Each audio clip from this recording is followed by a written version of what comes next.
Hello बच्चों। JEE mains 2026 का memory based एक क्वेश्चन आपको मिला है। देखो इसमें क्या पूछ रहा है। वो ये बोल रहा है कि एक कोई कंपाउंड है जिसका मैं मॉलिक्यूलर फॉर्मूला दे रहा हूँ C6H12O3। ठीक है।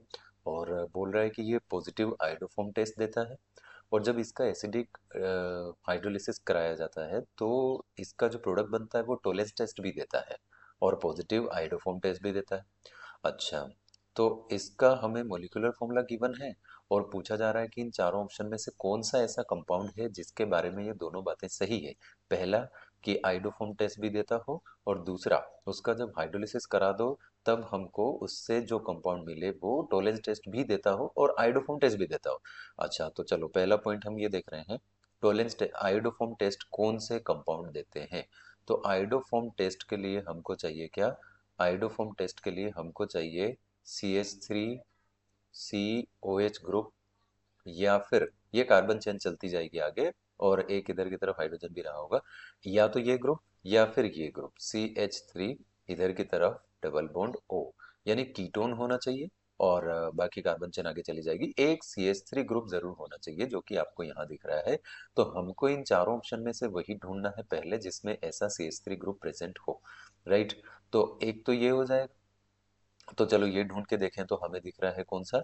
एक तो दिख रहा है फर्स्ट ऑप्शन में, सेकंड में हमको ये इधर की तरफ दिख रहा है एक। ठीक है। थर्ड में दिख रहा है एक यहाँ पे। फोर्थ में ऐसा कहीं नहीं है। तो थर्ड, ये सेकंड और फोर्थ, इसमें ये कार्बन OH ग्रुप तो प्रेजेंट है। बट इसका हमें जो पॉइंट बोला गया है वो ये भी ध्यान रखना है कि जब इसका हाइड्रोलिसिस कराएं, एसिडिक हाइड्रोलिसिस होगा, तो उससे जो कंपाउंड बनेगा वो टोलेंस रिएजेंट, टोलेंस टेस्ट भी देना चाहिए। अब पॉइंट ये, एक पॉइंट तो हमने पहचान लिया कि आइडोफॉर्म टेस्ट देता हो, पर दूसरा पॉइंट ये है कि जो टोलेंस टेस्ट है ना, ये एल्डिहाइड्स ही देते हैं जनरली। जनरली एल्डिहाइड देते हैं, बाकी फॉर्मिक एसिड वगैरह उनके बारे में डिटेल में हम डिस्कस करते हैं। हाँ, तो पॉइंट ये है कि अगर हमसे बोला जा रहा है कि टोलेंस टेस्ट भी देता हो, तो टोलेंस टेस्ट देता हो तो फिर एल्डिहाइड बनाना चाहिए वो प्रोडक्ट के बाद, हाइड्रोलिसिस के बाद। और हाइड्रोलिसिस के बाद अगर एल्डिहाइड बनाएगा, इसका मतलब हम बोल यहाँ से हम पहचाने तो ये एक ऐसा ग्रुप दिख रहा है जिसको हम मानते हैं हेमी एसिटल। ये फर्स्ट ऑप्शन में जो आपको ये ग्रुप दिख रहा है, इसको हम कहते हैं हेमी एसिटल। ये देखो, ये हेमी एसिटल कैसा दिख रहा है, एक बार इसको बना के समझा जा सकता है। और पॉइंट ये है कि जब एक तो हमने बोला कि आइडोफॉर्म टेस्ट कौन देंगे, तो उनमें कार्बन CH3 ग्रुप प्रेजेंट होना चाहिए। तो यहाँ देखो कीटोन हो या फिर अल्कोहल हो, तो कीटोन ग्रुप में फर्स्ट ऑप्शन में दिख रहा है कि कीटोन के साथ CH3 ग्रुप प्रेजेंट है, मतलब ये तो हमारा आइडोफॉर्म टेस्ट दे सकता है।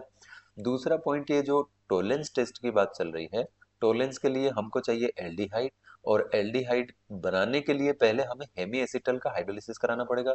और ऐसा हेमी एसिटल का जो स्ट्रक्चर है वो कुछ ऐसा होता है। ये देखो, यहाँ दिख रहा है OH और इधर दिख रहा है OR, इसको कहते हैं हेमी एसिटल। यानी इसका जब हाइड्रोलिसिस होगा तो ये दो OH ग्रुप बनाएगा और उसमें से एक H2O बाहर हो गया, मतलब ये एल्डिहाइड बनाएगा।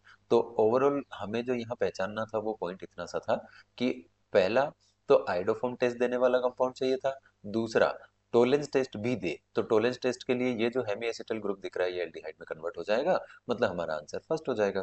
Thank you.